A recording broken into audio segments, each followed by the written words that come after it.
m'appelle Fatoumata Diop. Je suis élève en terminale S1 au lycée scientifique d'excellence de Diourbel. Je m'appelle Ndeya Wassar, j'ai 18 ans et je suis élève à la maison d'éducation à Mariama. Quand on m'a annoncé les résultats, j'ai été très soulagée. J'ai été heureuse pour moi, pour mon école surtout. J'ai appelé mes parents pour leur faire part de la nouvelle et tous, ils ont été tout aussi contents. Quand j'ai vu les résultats de mes camarades et les miens, j'ai juste été très contente et j'ai été très fière d'avoir honoré ma famille, mes amis ainsi que le personnel. Mon secret, s'il y en a, c'est le travail. Il faut avoir le goût constant de l'effort.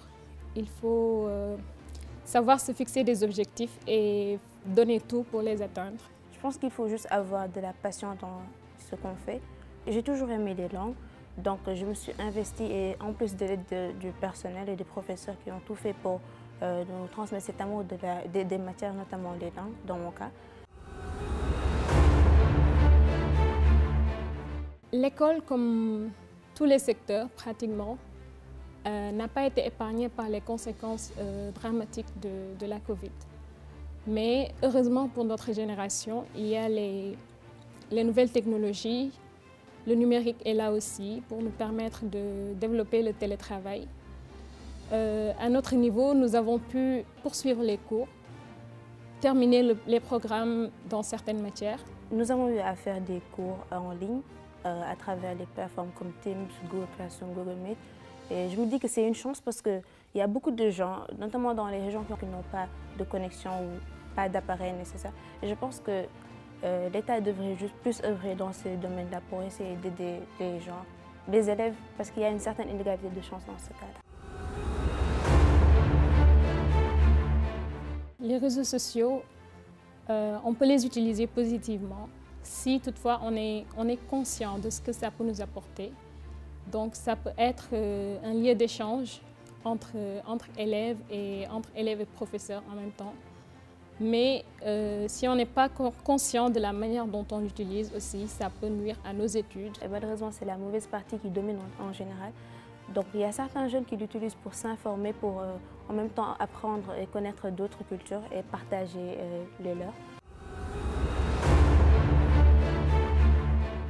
L'uniformisation des tenues scolaires peut permettre de dissimuler un peu certains clivages sociaux et en tout cas d'occulter les différences de niveau social qu'il y a entre les élèves.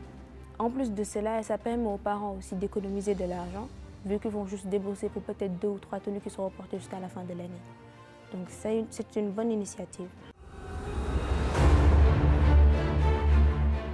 Au baccalauréat, on a tendance à observer que les élèves privilégient surtout les séries littéraires.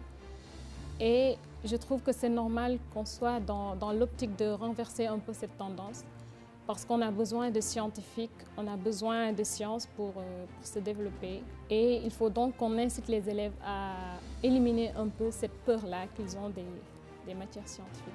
Le fait que le Sénégal investisse dans ces domaines-là, ça va juste nous aider à pouvoir nous distinguer parmi les pays les plus développés.